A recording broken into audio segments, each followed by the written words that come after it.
part. Last week or I guess that was a couple weeks ago now, we Yeah. learned about the terminology, and this week Mark will go a little bit more in depth and especially look at the foundation side of things. So that's once again, we thank Mark for making himself available and giving his time and talent to join us and walk us through this process.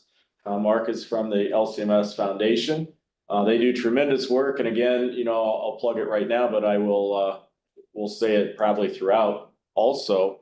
And that is the fact that the LCMS Foundation is there to help and guide in this process, and endowments, and they have people around the country that can work with you as well. So if you're trying to figure these things out, 3 Zoom sessions are pretty good, but it's not the end all be all, right? So yes, but if something hits here and you think, hey, I'd like to know a little bit more, please reach out to them, and they are there to help and guide you at any point in time through this process.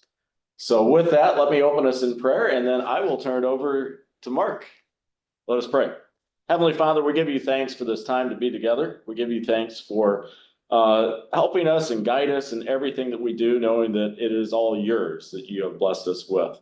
Guide us today and be with Mark as he presents to us on endowments and foundations. I will give thanks for his willingness to be with us, his talents and gifts, and how he uses those to spread your gospel message.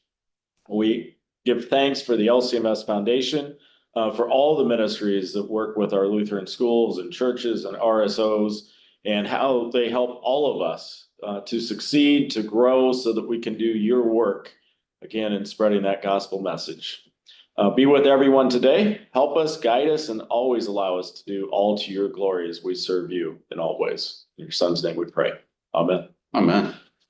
All right, Mark, here we go, right? Yeah, thanks so much, Alan. What a great invitation for us. When we talked about this a few weeks back, this is what we do for the church. The LCMS Foundation is 60 of us, 40 here at the International Center, 20 around the country in districts, talking about these issues about estate giving and about building endowments for ministries. So this hopefully is something you can act on as leaders. If you're here at this Zoom, I'm going to share my screen, and I'm going to try to maximize the screen there. Yeah. And so, this is the second of 3 sessions. And I think about this kind of like a trilogy in the movies. The second one's always the big one where you get the plot twist, right? Like in Empire Strikes Back, everyone would say that's the best one, right?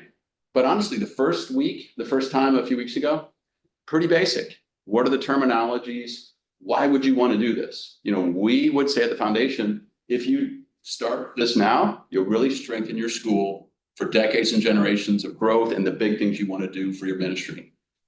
This week's more of the hard work. Yeah. This time around, it's more of the action that you take. And as Al said, these are 3 sessions, but it's going to take you longer than just these couple of months. But this can hopefully push you to get started and give you practical talking points today of steps to take, things to do. Well, that's the old, how do you eat an elephant? Well, you got to start somewhere. You have to take the first bite, and you got to start at the beginning, which was last week with terminology and what are all these ideas, and some great charts too that we got to see from you. And now this week, this is a little bit more main course, right? So yeah, it really is. Get into it. It really is. And then you're right, Al, because the third week is really growing it, which is smart and necessary.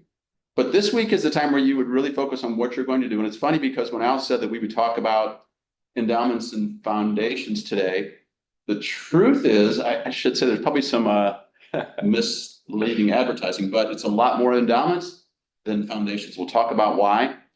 We mentioned last time how they're different. They both have the same goal. They both would support future fundraising, but a foundation is more complicated. And we'll talk about some of that, but most of what we'll have really steers toward endowments, but it would apply to a foundation generally as well. So we'll talk about how to start each one.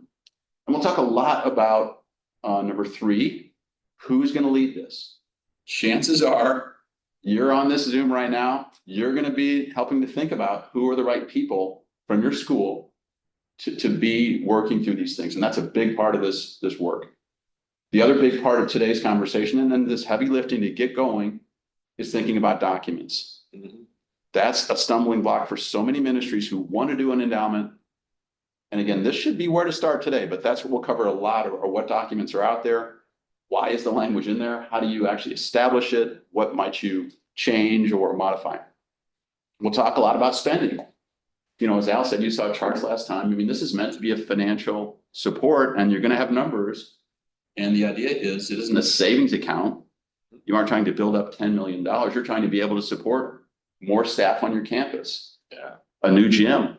You want to put it to work, right? Yeah. This is meant for sustainability and growth of a ministry. And long term, that Yeah. one of the endowments long term. So we'll talk a lot about spending, and really what you're going to do when you have your committee and you make documents is define the math. Who's going to make decisions? What's that number going to be as you make your budget? You're probably making budgets right now, I bet, for fiscal year coming up. And so this is part of that process. And someday your endowment spend could be 5% or 10% of your budget. And you got, as Al said, it's like the elephant. You got to start somewhere. Here we are, you're starting. We'll talk about investments a little bit too. This group would be responsible for thinking about how to grow assets. And part of that might be ways to use stocks and bonds. And maybe not this week, not the best week for this talk, right? But we'll tell you, we're long-term investors at the LCMS Foundation, and hopefully all of us as pension holders too, with Concordia plans as church workers. We're counting on the stock market, not so much to be good in 2025, but in 2035 and 2044. We're all working that way, right? We're not, Long-term. we're actually working still. And we'll talk about reporting some too. And again, a lot of what you're doing as leaders, communicating to your governance team and to your supporters about these topics. Well, I So- think what some of this too is you can easily be scared off. You know, oh, endowment, foundation, oh, I don't know, the Yes. terminologies, the Yes. charts and everything. So some of this is to make you comfortable too, but to also realize there are people like Mark and others, call them up, email them. They're there to help you to take that anxiety away Yeah. and explain some of these things. And that call is free. The emails are free. That's what we're here to do. Al's right. And as I think about this, it's a good analogy when you think about, we were talking about taking kids off to college. You know, just going to the campus is good for, right? You guys know this, for a high school junior, sophomore to see it, a senior to see it. And that's kind of what these sessions are, to see what we'll actually see some paragraphs of what the language would look like and just visualizing what you're going to produce as a product. So step one, we talked about it a lot last time. What are your goals? You know, generally it's future financial support, but talk about that with your leadership. You know, you can engage your school community in letting them know this process is getting underway in your communications and say, we're going to start an endowment fund. Would you like to get involved? Think about who, most importantly, who are those leaders going to be on a committee? And maybe, as we'll talk about, there won't even be a committee. Maybe you'll use an existing governing entity to do this. It could be your school board just does it. It could be the way your governance is structured. There's a group like a finance committee, be there with plenty of time to do more, right? But it could be that they could own this. So it doesn't have to be an endowment committee, but we'll talk about it that way. And again, the biggest pieces that will take you 6 to 12 months, we would say, is number 3.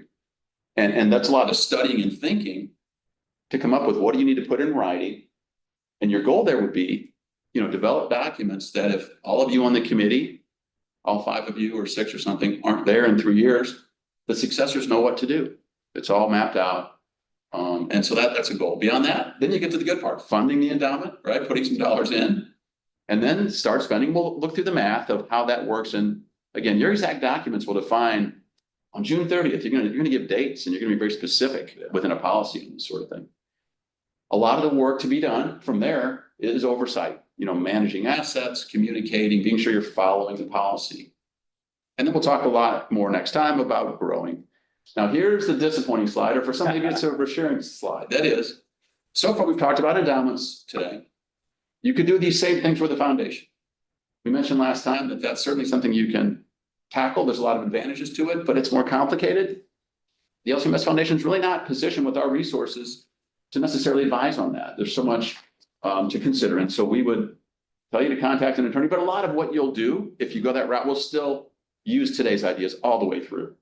So, you know, not quite the bait and switch, but again, that's really the reality we deal with, is that there are some congregations and schools with foundations, and we work with them. We can help them to invest.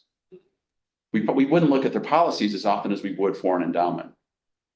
But again, I think whichever direction you go, today's talk should be useful. Well, I think some of it too, you hit on a couple of things there. One, when you first go into it, don't overcomplicate it. You know, some people want to jump right to the foundation, which is much more complicated. You may not need that. Right. An endowment might be a good way to start and then figure out, well, do we need to eventually form a Yeah, foundation? exactly. And then, you hit the other one I think is always great and encouraging. Principals, leaders at schools, you're doing an awful lot and you're thinking, well, here's one more thing. A lot of people are out there that would love to serve on a finance committee and start talking about developing an endowment. What about a foundation? Have those discussions, oversee it, know the deadlines, Right. know all the reporting and Yeah. everything else. What a great way to bring people into your school and put them to work so they're connected to your school as well. Good point out. Your best time to recruit is a drop off in the morning at school. Look into the Absolutely. cars, those families. And as Al said, people in the industry, we'll talk about some specific people that could be on these committees, but you're right. You already know who they are. It's thinking about how to engage them. But on the purpose, establish this right away, right? Think about what's unique about your school. Maybe it's as basic as this. You just want to provide for long-term financial support. As we've talked about, we feel the foundation, a lot of the reason to do this endowment is to gain confidence of donors, of your oversight, of your professionalism, and that will encourage those larger gifts. And then, to raise awareness generally. And we'll talk about naming the endowment and things like that, but establish what your purpose is. They wouldn't, if all of you do your own endowments, it might not be the same exact wording. And maybe there's specific ways you want to think about this, but here's some language from a sample endowment document. We talk about creating documents, but here's a statement of purpose that's generic, but it mentions these things I really covered. This fund's purpose is to provide an orderly way to manage gifts from donors and encourage confidence of the members and benefactors to consider gifts. It'll be aligned with the mission and vision of the school and help donors understand how to advance the kingdom of God. This gains confidence of your people that might support it. And as Al said, keep this language broad. Notice how this is just says align with the mission and vision. You could specifically say what the mission is if you wanted here, but you don't have to. And then if you change your mission a bit, this document wouldn't need to change. Yeah, make it dynamic where you have some flexibility in it. And, absolutely it gives confidence to the donors. I always say, though, it gives confidence to the community and to prospective families. Yeah. When you mention or you show in your publications and everything else, they hear endowment, they recognize, oh, here's a school that will be here. Right. And we don't have to worry. Good point. And really, you can make this document available. It's really not a secret. And so it could be on your website amongst a policy place along with your school policies. For oversight of the fund itself, as we mentioned a little bit, often you're going to create an endowment committee. But you really could assign everything we're talking about here this morning to an existing group. So think about your governance, think about your people. Maybe you've got a pocket of people in one of these places that could handle this along with the other things they're doing, and it could be part of their established meeting cycle. For a smaller school or church, this can make a lot of sense. As Al said, for a larger one, this is a way to engage those leaders that maybe they'll become board members for your school board down the road as they get engaged more in leadership and see, and connect with their fellow school parents. And again, your documentation needs to reflect who owns this oversight. And again, we're going to talk this morning and call it endowment committee all the time. And you might even say in your documents a sentence that says, the school board shall serve as the endowment committee. And that can be modified. But the functions are the same. We'll cover whichever group is doing it. This is what needs to be done. And so starting with that committee, who it should be, often it's 4 to 8. Hopefully it should be enough that there's some backup, that if there's a vote, it's not, let's say 2 people, this is probably not enough. 4 to 8 is a rough number. It could be, obviously some school boards could have 12, but that background we talked about, it doesn't have to all be investment people, but you want some that have experience with managing portfolios or maybe banking or maybe even budgeting, but just being comfortable with numbers. And really it doesn't need to all be that. You can get a mix of talents. Communicators are good. Somebody who could be the spokesperson back at a school board meeting, or that doesn't mind writing up that little, we all write that paragraph blurb, right, for the emails or for the bulletin. I like that though, because, it's 4 to 8. So it gives you, you're really looking for specific individuals who have these talents. A lot of times at schools, you're asking parents because you may want to create a booklet of their businesses and what they do so that families can take advantage of, oh, well, this person owns a flower shop. I'm going to go and buy flowers from there. This person has is an investment person, so I might want to go and talk to them, or an accountant. Yeah. So if you have a booklet like that and you share that openly with parents as well to help people in their businesses, you get to know who does what, and you get to kind of talk with them and say, hey, we're forming an endowment committee. Would you be willing to serve on this committee? Because I know you are one of these individuals, and it's legal is always nice, right? But Yeah. If you and can the get that. investment, I like your idea of having a communication or marketing person on there, because you do need to market this to other donors, to families, current prospective families and everything else. Yeah, a lot of it can be Think communication. about that. Yeah, Yeah, absolutely. for sure. And you can, and we'll see it more, have committee official titles like you would for any committee. The committees are just to communicate and to organize information, but have a chair to own the meetings and own the timing and scheduling, a secretary for minutes. And officially, because you have money involved, a treasurer, and sometimes that could be the treasurer you already have in place for the school board, because you're actually, cutting checks, or at least, doing transactions of some kind. Have terms, things you know about a committee, unlike what you already have on committees, but have an agenda. You need to really document what you're doing oversight wise as you work through managing assets, for sure. So here's another, go out this morning and look at some document language. Here's language defining who that endowment committee is, and be specific in all these areas. In this case, it defines how the chairman is selected. And in this case, it could be the school board. You want to define who's going to make this choice. You could have terms. You could obviously define a treasurer is important, especially for a financial conversation like this. And this would say, use the treasurer from the other entity. And then on the others, define who is eligible to serve on this committee. And this can be a way to help you think about who you're going to reach out to. You could say it's, current school families and former, or community supporters, or if there's a congregation connected, church members. Yeah. But define that. That'll help you to think of who to reach out to. High schools, your alumni that are out there going into Great way these to fields, and you're bringing them back in. To connect with them. And maybe they're still coming to camps. Like Al said, you could look at your football program you have in the fall. And look at all the names in the back. Exactly. And you could have official roles for staff people like the principal, the senior pastor, have them on the committee ex officio or non-voting, or both, to where they're welcome at meetings, they're allowed for input, but they don't vote, things like that. But that helps them to be in the loop and really shape spending and vision sometimes. Well, and I think it's necessary that they are there, because it's always a reminder from them as well. Here's our mission statement. Does this coincide with our mission statement? Because that should always be the main question. So it's that guidance, but it's also an understanding it's there for input for the committee members.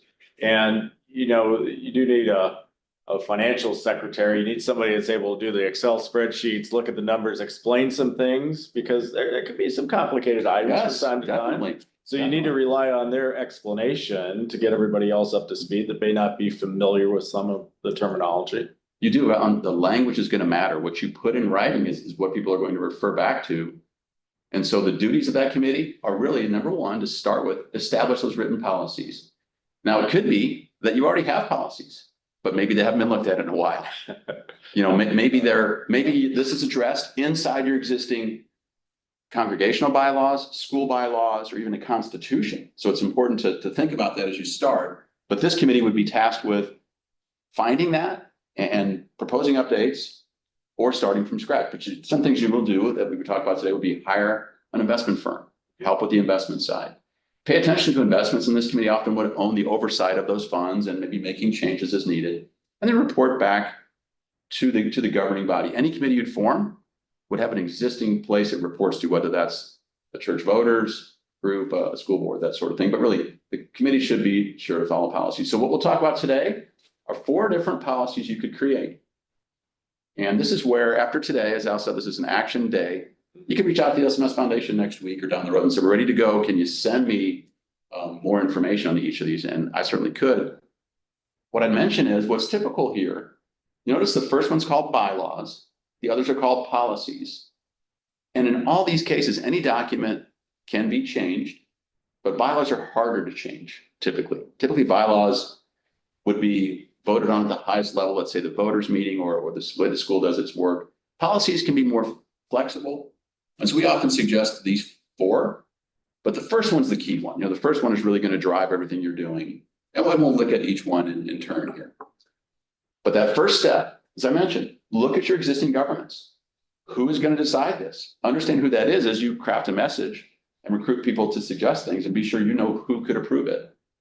Are there existing documents? We all know we find things like, oh boy, let's go look in that cardboard box in the corner of the treasurer's office. But maybe maybe someone in your community knows and ask the past treasurer from 10 and 15 years ago. You have to ask that question right away too, because I've seen it happen at places, you probably have too, where they start drafting something and they realize, whoops, something was already in place and now we've got a mess on our hands. Good point. So go back and really ask those questions initially. Now, it could be that you find an awesome policy that was written 11 years ago that really covers everything and your work really can be sped up. So it could be you get a nice, easy win there and get an Easter egg where this committee has an easier job. But you do, as Al said, you've got to honor those policies. You can't ignore those, and you could get some friction or some pushback if someone says, wait a minute, this isn't what we did. And as we talked about last time, as you do the work of this endowment committee, the donor gifts are different, where if they have restrictions, you've got to honor those too. So we'll talk more about that. This conversation is meant for funds. The school controls an unrestricted gift. And we'll talk more about that, but that's something important to acknowledge along with your policies. Those donor documents saying this gift is only for, music. You need to honor that. Yeah, and it has to fit with your overall program and mission and where you're going. And I always, when I have discussions, I bring up fantastic person, fantastic family, fantastic donor. One time wanted to donate $35,000 for something that just we weren't capable of making happen. And it didn't fit with where we were at that time. It may have down the road, but I had to walk away from that gift and say, I'm really sorry. We can't match on that one. It's a great point. And, they obviously donated to other things and everything else. We just couldn't get together on that one item. And sometimes you have to make that tough decision. And let's face it, Al could have written these slides. He knows these things. That's really part of what we talk about for gift acceptance policy, backing up a bit, that's a more advanced topic. But something you want to address is, as you think about this area, there are cases where a donor may have restrictions that you just can't accommodate. Still cry over that one too. It's you hate to say no to a gift. Yeah, it's tough to see that walk away. You work so hard, and maybe they'll come back and keep talking. Oh, they did, yeah, without a doubt. And so a couple more thoughts on these documents, and that is, you've probably done this before. You probably develop policies for how your facilities are used, what your, I'm sure, curriculum is. And so a lot of these steps are the same. Get leaders involved who know the industry, maybe do some research on the outside a little bit. In the end, you're going to make a thing called a living document, which means it can be changed. And you want to have that conversation ongoing. And hopefully, if it's done well, it would change. If you establish policies in 2025, maybe you'll add funds or have reasons that it gets better and stronger that help you kind of upgrade those policies. But again, make policies in place that others can do your work. If you do your work well, you can walk away, once you have this in place, right? And so digging into each of these 4 types of documents you would think on. Fund bylaws by far the most important. And you're really establishing the big picture. What's the purpose? Who's doing oversight? Most ministries, honestly, we talk to ministries that have endowment funds. It's only verbal and by practice that they're governed. That's a reality. Yeah. This one document here, if you only get to one of the 4, this is the one to start with. And it really would cover all the bases. The others have more detail.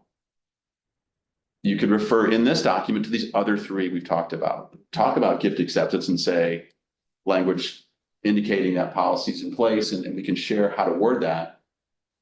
But it gives you flexibility, and what you could have is one big 20-page document, or maybe 4 of them that are 3 or 4 pages each, that are a little more manageable sometimes to keep up with. Yeah, not to confuse it, but this kind of lays the foundation for everything else that you build off of this bylaw.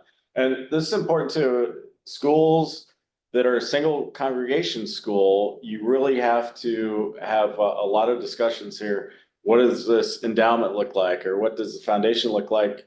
We have the church, we have the school, how's it set up? Is it one big pot? Is it separate? Yep. There's a lot to figure out there initially. Then that's the start point, is what is your governance? Who's making decisions?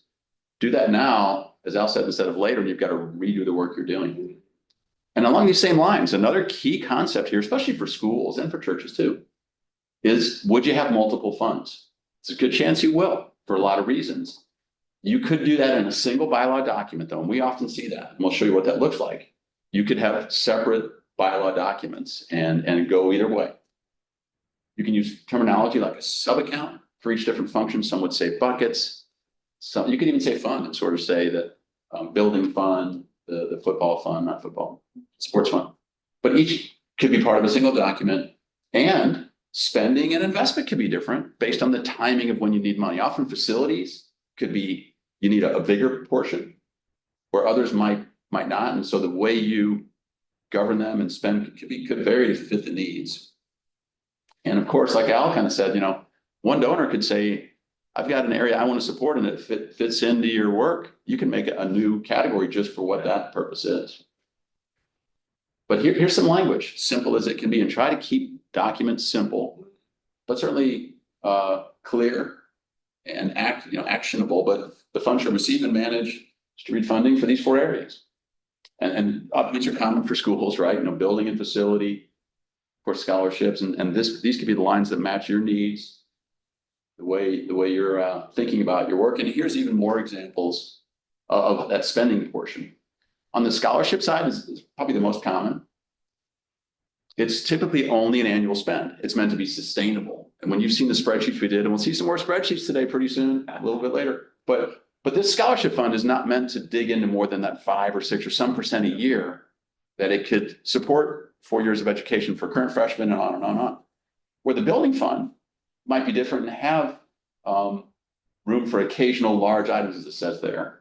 And so again, each fund, you just want to think through what you want to do. And often there's a general fund too that can be used broadly for anything.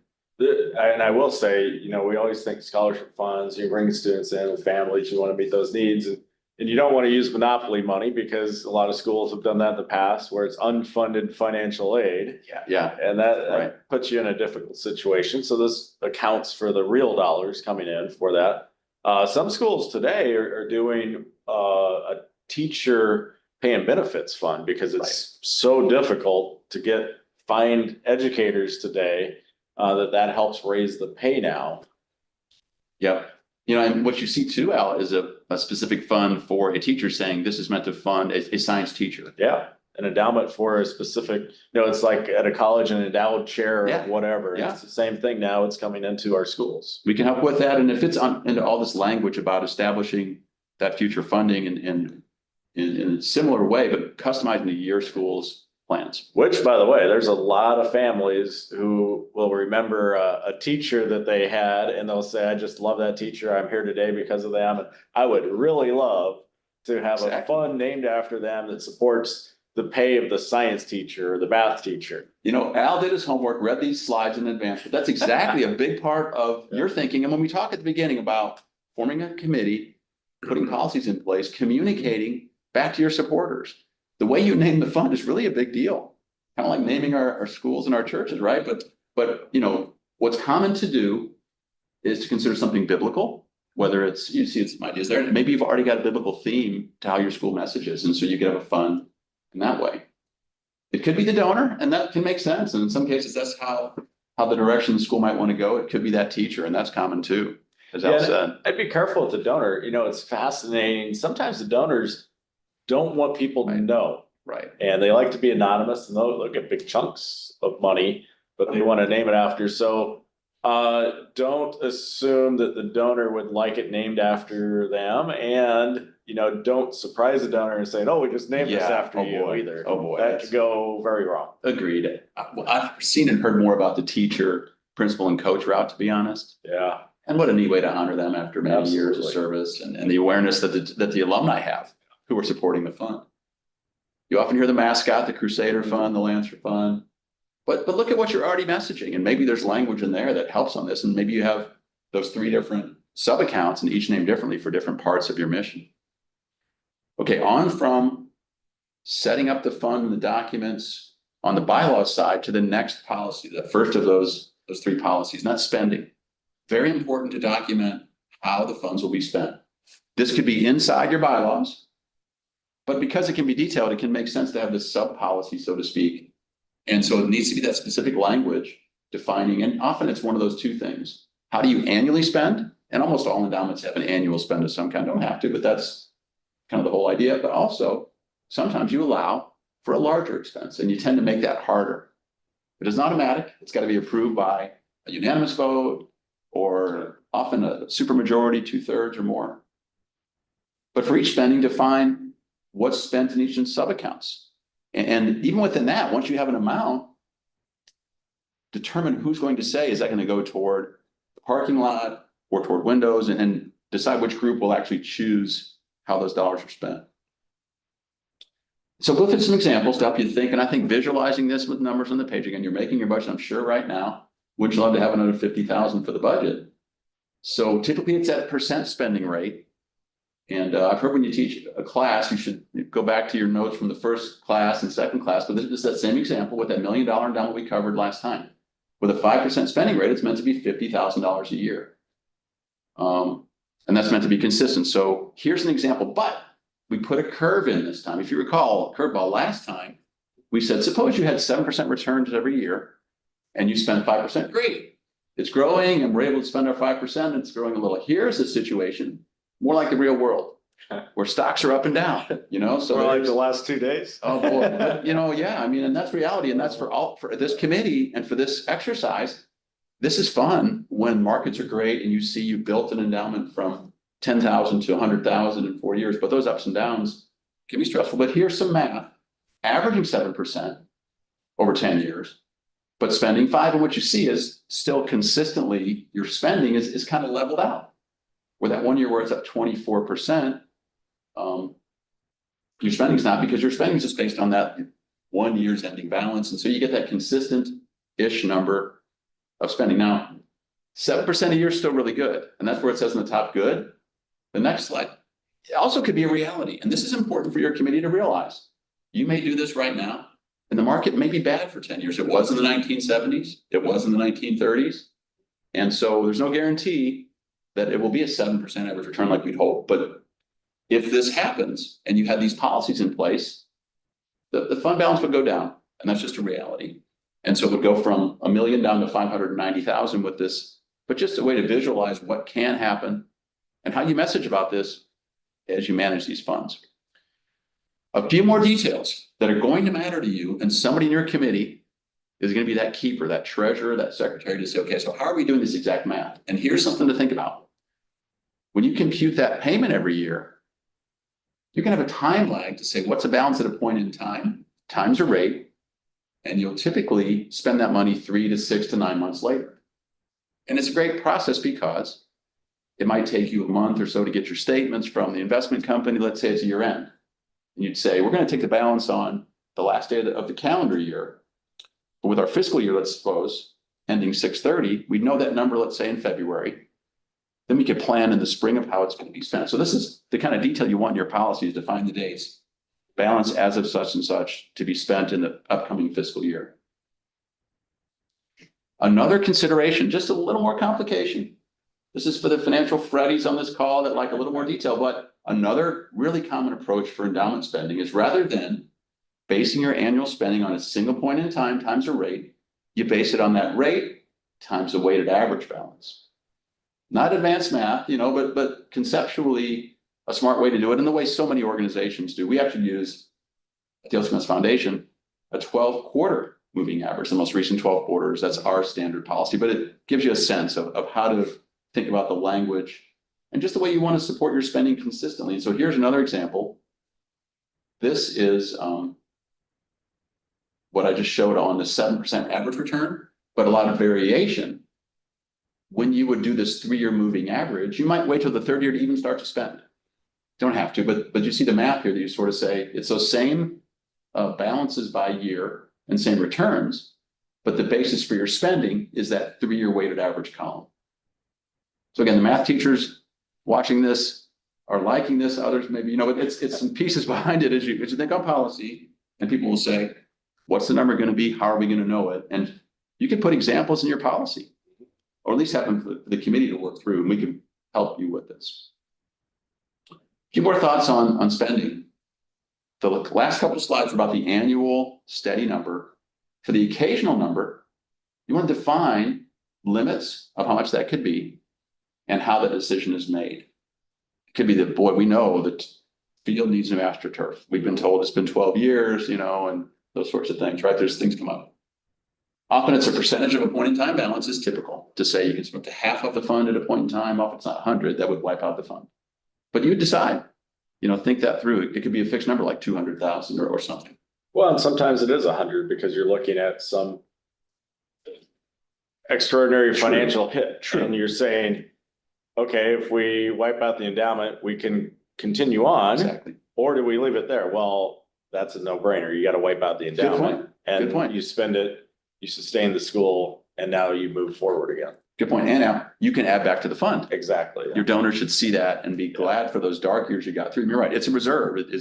So give yourself the control in your language, as Al said, for those. And that's why tricky times. Yeah, and I say sometimes, consider that before you even engage in an endowment. If we put $1 million in the endowment, but yet we're ignoring all these things that need to be done, that we would better engage donors with, so we have a stronger school and our enrollment will go up because of that. Well, you might want to do that before you do the endowment, then do the endowment after you've taken care of these issues. Great. So all those conversations have to be made. Give yourself flexibility and control, and don't make it a majority vote. Maybe make it a higher percentage. Maybe it's unanimous. Absolutely. Maybe it's, word it in such a way you're going to, this is not what you want to do every year. Yeah. Is go spend half of your endowment. Then it's gone in 2 years. So another example of how the balance would change, and again, a little more complicated where the returns are more variable, but still a good long-term return of 7%. But those larger expenses in this case would just cause the balance to go down. And it's just math, but it's an important thing to keep in mind as you plan for the future. And again, the way we grow this is with new gifts that aren't modeled here. There again, this same situation, those two big large expenses in addition to the annual 5%, but this time instead of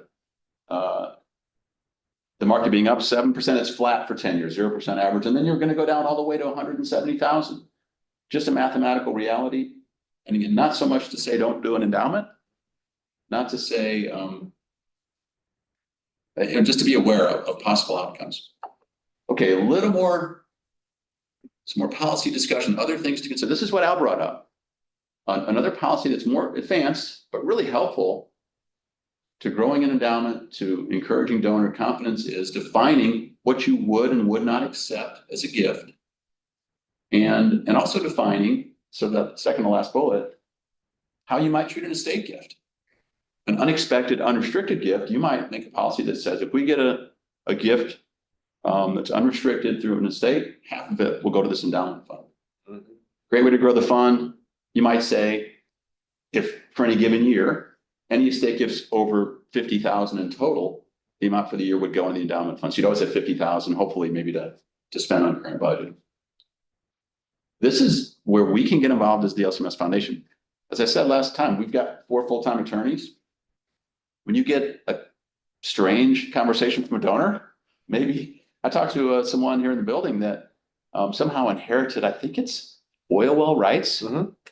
And that, there can be legal costs to be able to report on taxes and these things. Sometimes you get an offer from a donor, and maybe if the gift is large enough, it's worth the investment of someone in your team to figure out these details of how to manage that asset that you're gonna own. Well, and it's a good discussion to have, and it has to be in your policy, because a lot of policies are written that if the real estate, let's say that somebody leaves you a farm, a lot of endowment policies will be written where we will, if we get a gift like that, engage a real estate person, will sell it within 6 months or whatever the case may be, because you don't want to manage it. And then the costs and the fluctuation in land value and everything else. So you kind of write that in. I've also, I've seen it with commodities where somebody might donate 100 bushels of corn or wheat or whatever else.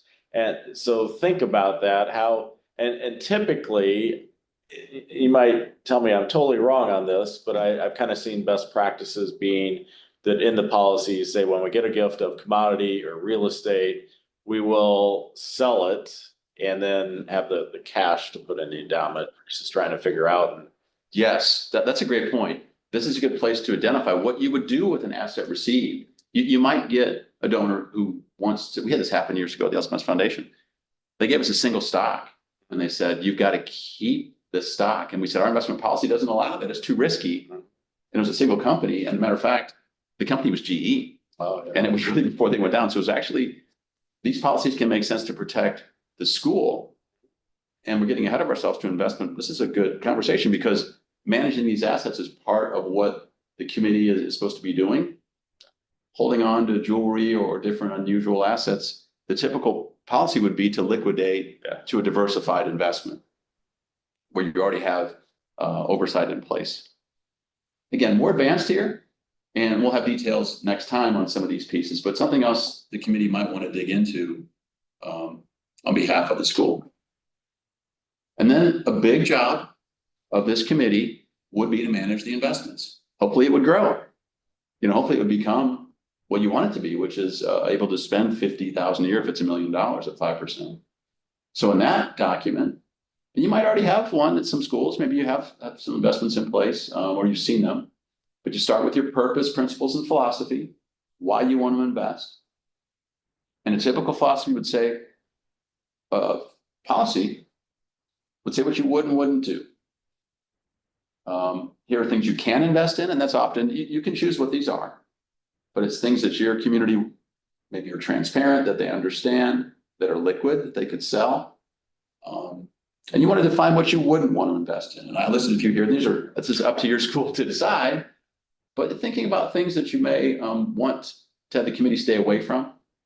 And so it's common to have this language in the policy. And in addition to those asset classes, you'd often schedule or outline the asset allocations, 50%, 25%, that sort of thing. It's really the guidelines that you'd have from this committee. You tend to be risk adverse. I mean, you don't want to lose the corpus, the main amount. So you invest in items that historically are blue chips, or sometimes, you can invest in something a little bit more speculative, but you don't want to have those dollars go away so quickly because somebody on the committee says, oh, let's buy Doge cryptocurrency today. Oh, boy. And you have no idea where it could go. It could go way up, it could be gone tomorrow. And keep in mind, this is up to your school. It may be that your leaders have a consensus that they like certain things. And so it's more what as Al said, your risk profile is. And it collectively with the group. And it also, it helps the administrator when they do meet with donors, have these conversations because you have the guidelines that you're working within, and otherwise you're just kind of all over the place. Well, we do this or we do that. We don't really have a policy. And that's a great point out because an astute donor with a lot of resources might say, tell me how you're going to invest these funds once I give them to you. Yeah. If they see it's uncomfortable, in fact, that'd be a good person to have on your committee potentially, right? To help to be good stewards. And it's a balance of risk and return. We talked about it maybe already last time. The stock market is risky and it's had a pretty good return in a long time. It's a little stressful right now. So this is an important decision for this group to make. And this policy can be changed as time goes forward. And we'll talk a little more about it next time. Here's an example of that asset allocation piece that any investment policy would likely have. Here there's limits on certain industries. You'd have to define that maybe through S&P 500 and some of these asset breakouts. No single stock more than 5%. Yeah. And I will say, this is where it's good to have a broker on your committee to have these discussions and to look at the allocations and the funds and how those funds are allocated. A lot of times you might be investing in a fund versus individual stocks or something. Yeah. And a lot of times that broker might provide you reduced brokerage fees or even donate those brokerage fees back to you as well. Yeah, right. You just want transparency and you want to set boundaries for future leaders in these committees. And again, these can be modified. No reason it can't, but you want leadership in the school to know what's happening with those funds, just like you would for the real estate that you own and other things you oversee. From establishing policy, the committee would have ownership of hiring a firm to manage investments. And you would consider what's your time horizon for spending, what's your risk appetite, and when do you want to use those dollars, liquidity, And the committee would usually meet 2 to 4 times a year to review statements and holdings. But really the role is to see the policies being followed. That's really what the committee should be doing. And then recommending changes through channels over time, that sort of thing. As you do a review, you can include that outside professional firm once or twice a year. Of course, this is what LCMS Foundation can do, is manage that investment for you, of course. Have an agenda, take minutes, and also think about, you could form a separate investment committee for this function. As Al said, the endowment committee is here to grow the endowment, to communicate about it, maybe think about spending, but a large enough ministry might have an endowment committee for those purposes, and investment just to look at returns and to help make those decisions of how funds are invested. Well, I'll say too, the prior slide as well.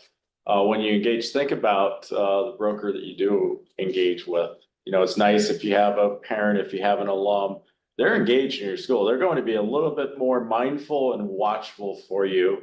And, they have their ear to the ground. They have a sense of the market and what's coming up or what might transition or, the impact of tariffs or something else.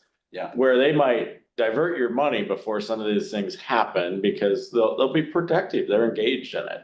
The ideal committee would interact with your investment advisor and have a conversation. Yeah, and help you to invest how you want to invest, how you're comfortable. And it is a dialogue between you and your advisor, like it would be with an attorney or with other professionals. And throughout this process, a really important step for any committee is to do its work and report back to the entity that assigned it the job, and be sure that it's going the direction it should be going, and have transparency. And so that would be a formal report. In this case, it'd be a formal report back to the school board, showing balance, showing spending, and documenting the meetings that have been had.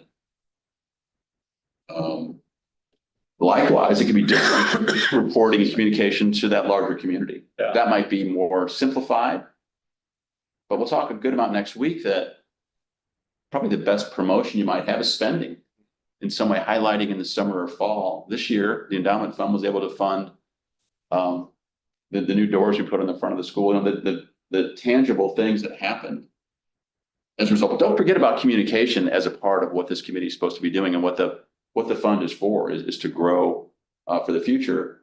People being aware of the impact is really going to help that. Yeah, celebrate. That's a big part of who we are as a school. You need to celebrate those things because those are gifts and blessings from God.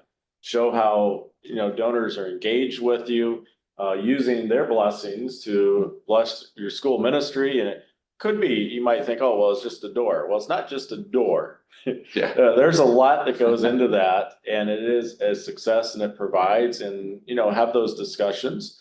You might have delegates that oversee, Exactly. The board. So you want to make sure that they are engaged and they hear about this, and you have a report. A lot of times it's nice not just to have the words, but also show a little video or show a photo. Photo's worth a lot of words. But really allow people to see the impact that an endowment has. Yeah. And I'd say that's part of the job of this committee, along with oversight. And the detail part is the fun part of promoting and maybe recruiting future committee members who see that and react to it, come up after the meeting and bring things up. So the things we've established today, the big takeaways, start with your goals. Be clear about what you're trying to achieve. And, as we talked about, take a look at what's already in place.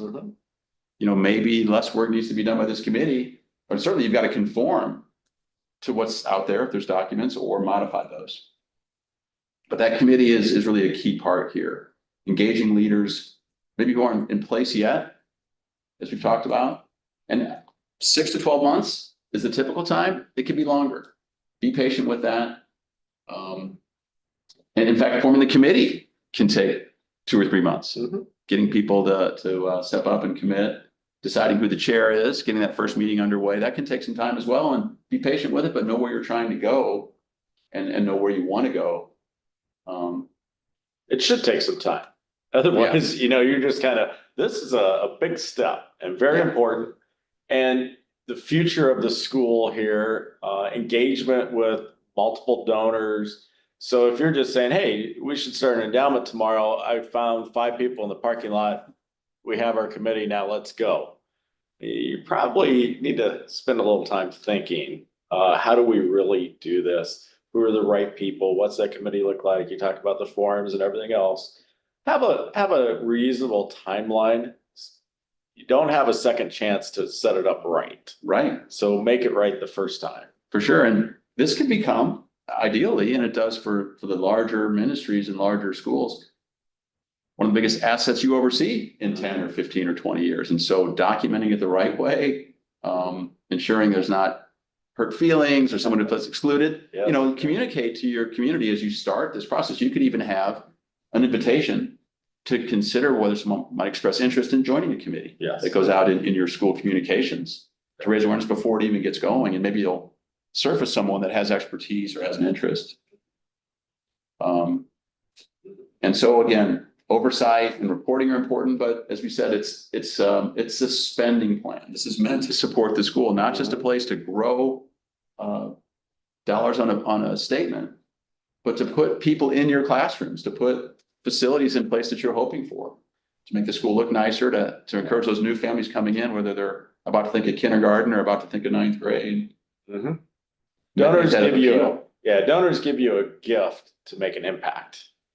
So, you know, it's important to make the impact with that and always communicate what that impact is. They don't necessarily give you that gift to say, now, squirrel this away in a hole somewhere. You know, don't expand the number of talents or anything. Go and just bury it. That's not the purpose of the gift. It's to grow, it's to join with other donors, giving those dollars to form that endowment, because money plays well together. Normally it generates more money, making bigger impacts. And that's why the donors are giving to an endowment. Very much so. And like we talked about in this committee you'd form, you don't just want the bean counters, even though they're great and they're important, but you want communicators and leaders who will talk positively about the endowment, why it exists, and some promotion and awareness. And so as we think next time when we get together next month, it's those next steps about how to grow the endowment. Kind of the fun part. And when you do a good job with today's harder work, with putting things in place that makes this part easier, how to grow and promote it, you might receive new gifts that you can add to the endowment. And sometimes you would or wouldn't. We'll talk about that. When you might start a new fund because of a large gift. We'll talk a lot about planned giving next time too. And that's a terrific way for you to think about talking to your school supporters about, honestly, the biggest gift you'll ever get will probably be through estates. We have a lot of expertise at the LCMS Foundation about that, and just thinking through how that fits in to building an endowment. Well, I think this is important to recognize too. We're sitting in a period of time, an aging population that has a lot of dollars that are sitting there that they are recognizing, how can I make an impact when I'm no longer here? And they want to see that happen. So, I can't remember what the number was, but it's trillions that's out there right now. These are people, greatest generation people, and they've accumulated wealth. They did so many amazing things. And now in passing on, they want to make sure that they continue to do amazing things that helps the future generations. You're right. And they can't get there. You can't do the growth until you've established good policies and confidence that they trust the school and they trust the leadership. And so this is the fun part. Once you have the hard work done, to think about ways to really make that endowment what you want it to be, and take action. But they all tie together. It is a 6 to 12 month process to get started. And then it's an ongoing process really for decades. Yeah. So the fun part is, first, create the endowment. That's a lot of fun, right? Because you engage so many people, you're bringing them in. It's people important. have all these Really ideas important. going on. It really is a busy, fun time. The fund is now established. So it's exciting then to see the 5% return and put that to work and say, wow, look at what's going on now with this gift, and we're generating this, and we have the nice spreadsheet for the future, so we can help engage people and show, this is going to happen every year now. And then it is growing the endowment too, and saying, if we can grow it by X% every year and continue to do that, here's the projection out with growth in it. Yep. For sure. Another thing next time we'll talk about is events. You could have a fall event geared around legacy givers, anyone who has raised their hand to consider an estate gift in their will or their a trust. You could have just different ways to connect your supporters and then promote the fund. And so it is a long-term plan, and once you get the committee and the documents in place, the rest follows much more naturally. Does. So that's everything. I think we're kind of pretty well on time again this week, I think. Yeah, you hit it like right on the nose. You know, if you don't watch out, people extend a call to you and become a teacher. You hit right to the bell, you know, Right. you teach the very end. It's bell to bell. Great stuff here. Tremendous in everything, and it's only one more left. That's kind of hard to believe that we're going to be on number 3 here in May. And again, a lot of information to take in. Take it in. If you have questions, contact us. You can contact Mark if you want to contact us and have us connect you to Mark. We're happy to do that. Yeah, glad to do it. And Mark's happy to connect you to other people as well. Sure. You know, it's not always about knowing everything. It's about knowing somebody that knows what you need. Yeah. And that's the LCMS Foundation. That's Mark in this case.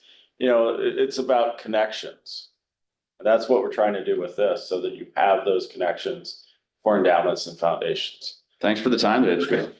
Yeah, thank you. And let me just make sure here that we don't have any questions. Doesn't look like it. So let me close this in prayer. Heavenly Father, we give you thanks for the session today, for Mark, and again, him giving his talents and gifts to us to share about endowments and foundations, and most importantly, for his desire to help our ministries. We ask that you continue to help us and guide us so that we can use what you have given us as blessings. Allow us to be good stewards of everything, and allow us to use all to benefit you in spreading the gospel message. Be with us. Allow us to have a great weekend and continue to do your work in all of our ministries. In your son's name we pray. Amen.